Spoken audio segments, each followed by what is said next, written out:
Now we'll work on some of the details that we have here. We've got a little detail insert for this drawing that shows the undercut for the back side of the thread. So it says there's a little angle that runs down here at 45 degrees, and that goes down to a depth of 90 thousandths from the outside diameter. And there's a little 40 thousandths radius in that back corner, and the whole undercut is about a 1/4 inch wide. So I think maybe I deleted that little line too soon. I can probably use that line. What I'm going to do is just undo, and that'll bring that line back since it's the last thing I did. And I'm going to roll my wheel to zoom up on that corner a little bit so I can see my detail a little bit better. Well, the first thing I know about this is it's going to be a 1/4 inch wide. So what I can do is I can use the offset command. So I'll come over here to Xform offset, and I'm going to pull this down and just do a regular offset. And I want to move this line in this direction. Now you can't see it, it moved all the way off the screen there. It's moving at a distance of 1 inch. We only want it to move a 1/4 inch. So I picked the line I wanted to move and the direction I wanted to move it in.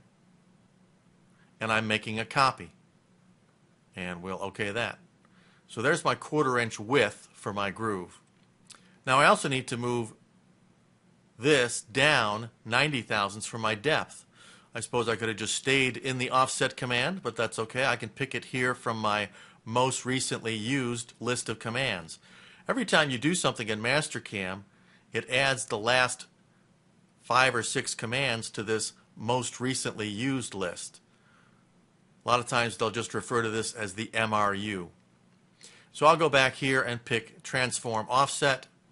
I'll pick this line, move down in that direction, and tell it I want that to be 90 thousandths. And we'll OK that. I can zoom up on that a little bit more. Now before I go into creating the rest of the geometry, I want to talk about these colors. We just did a transformation or an X-form. Now anytime you do a transformation, like a translate, rotate, mirror, scale, you're always going to pick an item and then do something to it. In this case, I picked an item and I offset it over by a distance.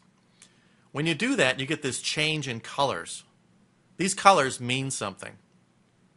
The original item that I picked is the group. Now I could have picked a number of items, and that's why they call it the group. I could have picked 10 or 20 elements and done a translation to a new point. When you move that item to the new point, the new item is purple, and that's called the result. And the reason they stay those colors is because a lot of times when you do a transformation, you may want to move those same items again. So it's easier next time to just say, I want to pick the result, or I want to pick the group. We have a quick mask function down here where you can quickly just grab the results or the group items. You can see the little red choice or purple choice. So the red and the purple is just another way to pick things, and it's a result of a transformation. If you want to get rid of those colors, you can come up here to the top and pick the icon that says clear colors, and it puts them back to the original geometry color. Alright, next I want to create a line. I want this line to move from here down this way. And I want that angle to be minus 90 and then another minus 45. And I'm not going to worry about the length. I'll just say OK to that. And now I can trim all this stuff together. I'm going to start by putting in my fillet, because that'll give me a trim on the one corner. And the radius on that corner, according to our print, is 40 thousandths. So I want that fillet to be between this line and that line. And now I can trim. I'm going to set this back to a trim 2.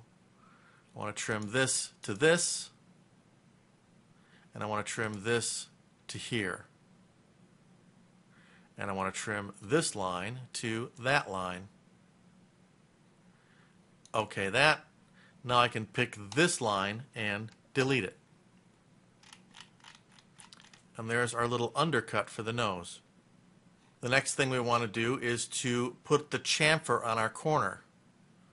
Now if you come back here to the fillet command, there's a pull down and you can select chamfer.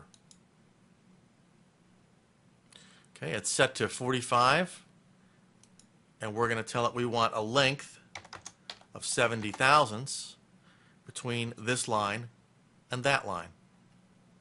And there's the chamfer on the nose. Okay, that.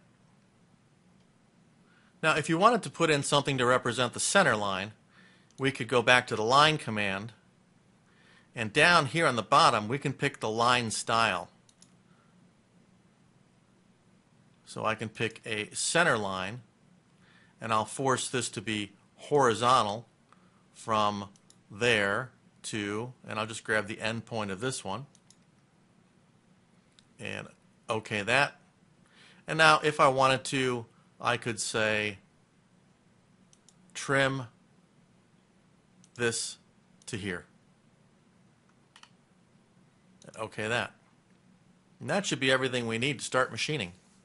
But we're actually not going to start machining this yet. What I want you to do is to save this part. So I'm going to do a save. And I'm going to save this to the same location where all my sample parts are going to be. And I'm going to call it 2X Lathe Part 1. Again, you can call it whatever you like. Just remember what you call it because we may want to use this part again later. So save that, and that'll be it for this.